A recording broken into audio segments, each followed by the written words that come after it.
اللہ تعالیٰ فرماتے ہیں کہ ہم رسول اس لیے بھیجتے ہیں کہ اس کی اطاعت کی جائے. رسول اس لیے آتا ہے کہ اس کی اطاعت کی جائے. دیکھو میرے عزیزو، ایک قوم ایسی ہے جن کے لیے کوئی نمونہ نہیں، کوئی ان کے لیے کوئی ماڈل نہیں، کوئی آئیڈیل نہیں. تو جیسے بھی چلیں، جیسے بال بنائیں، جیسی شکل بنائیں، جیسا لباس پہنیں، ان کے سامنے کوئی آئیڈیل کوئی نہیں. ہمارے سامنے آئیڈیل ہستی ہیں، وہ محمد مصطفیٰ صلی اللہ تعالی علیہ وسلم، میرے اللہ کے حبیب.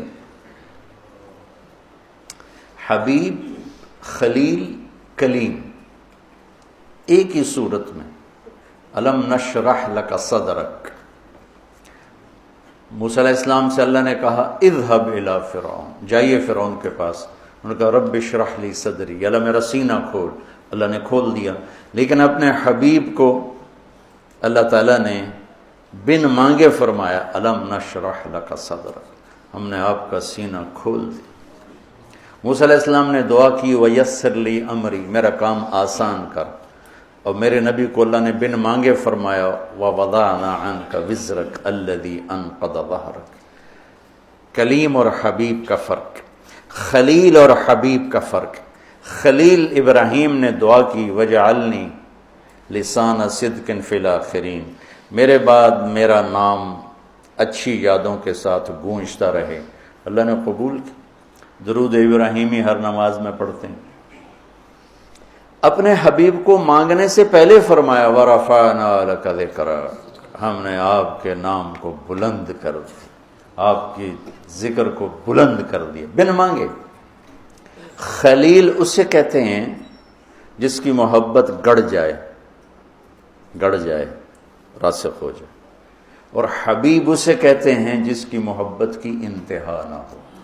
چونکہ حبیب ہے حبہ سے، حب دانے کو کہتے ہیں. دانے کی صفت کیا ہے؟ ایک ڈالو 700 ہو جائے گا، ٹھیک ہے. پھر 700 ڈالو تو ہر دانہ 700 ہو جائے گا. پھر ایک دانہ ڈالو تو ہر دانہ 700 ہو جائے گا. تو حبیب اسے کہتے ہیں جس کی محبت کا کوئی سرا نہ ہو، کوئی انتہا نہ ہو، یہ حبیب. اور خلیل اسے کہتے ہیں جو ملاقات چاہتا ہو، اپنے محبوب کی زیارت چاہتا ہو، اور ساتھ کچھ عطا بھی چاہتا ہو، کچھ ہدایہ بھی چاہتا ہو. اور حبیب اسے کہتے ہیں جو صرف اپنے محبوب کی زیارت چاہتا ہو اور کچھ بھی نہ چاہتا. تو اللہ نے ایک ہستی بنائی اور ہر شے میرے نبی کی محفوظ ہے.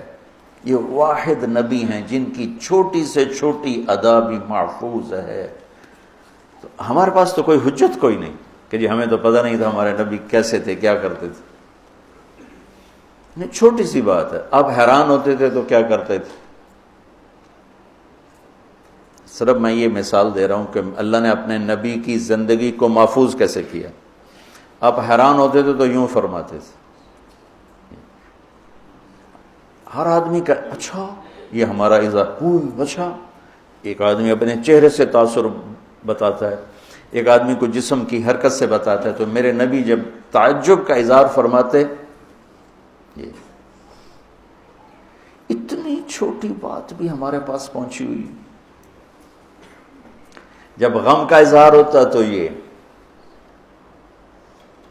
داڑھی پکڑ کے، یہ اظہار غم ہے کہ کوئی پریشانی ہے. خوشی کا اظہار کیسے ہوتا تھا؟ یہ جگہ روشن ہو جاتی، پہلی روشن تھی اور روشن ہو جاتی. غصے کا اظہار کیسے تھا؟ اب غصہ کوئی نکالتے تو تھے نہیں، برداشت کرتے تھے. برداشت کی وجہ سے باڈی کا ری ایکشن ہوتا تھا. یہاں ایک رگ تھی جو ایسے ایسے ابھر آتی تھی، اوپر ابھر کے پھڑکنے لگتی تھی.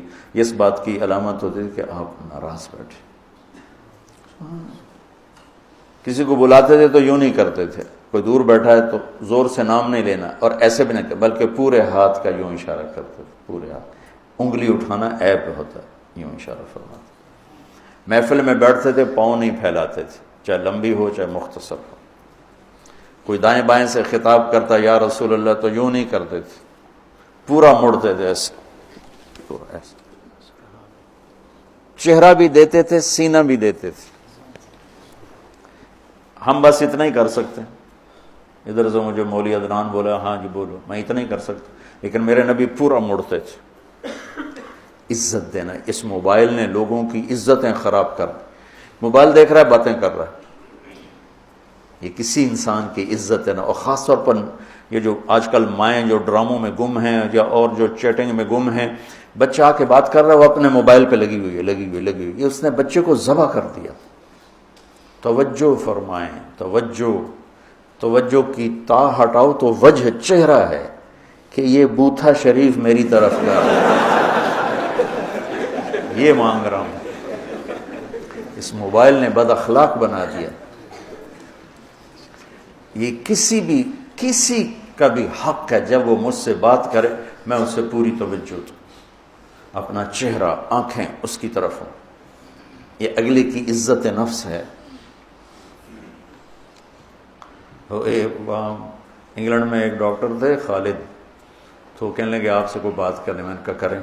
انہیں بات شروع کی، میں نے سننا شروع کیا، تو ایک دم کہتا you are a good listener, آپ تو بہت اچھے سننے والے ہیں، کہ کوئی سنتا ہی کوئی نہیں ہے۔ تو اتنی چھوٹی چھوٹی باتیں جب آپ گفتگو بیٹھ کے فرما رہے ہوتے تھے تو یہ آپ کی جسمانی حرکت تھی غیر ارادی، یہ ہتھیلی، یہ انگوٹھا یہاں جھولی میں ہوتے تھے اور یوں فرماتے رہتے تھے۔ اتنی چھوٹی چھوٹی بات۔ آپ خطبہ دیتے ہوئے کون سی اونٹنی پر سوار تھے؟ نہ ہمیں پتا ہو تو کوئی فرق پڑتا ہے؟ نہیں، قصوا پہ تھے۔ اب طواف زیارت کرنے گئے تو کون سی اونٹنی پر تھے؟ جدعا پہ تھے۔ آپ نے 11 تاریخ کا خطبہ دیا تو آپ کون سی اونٹنی پر سوار تھے؟ عزبہ پہ سوار تھے۔ اتنی چھوٹی چھوٹی باتیں بھی ہم تک پہنچی ہوئی۔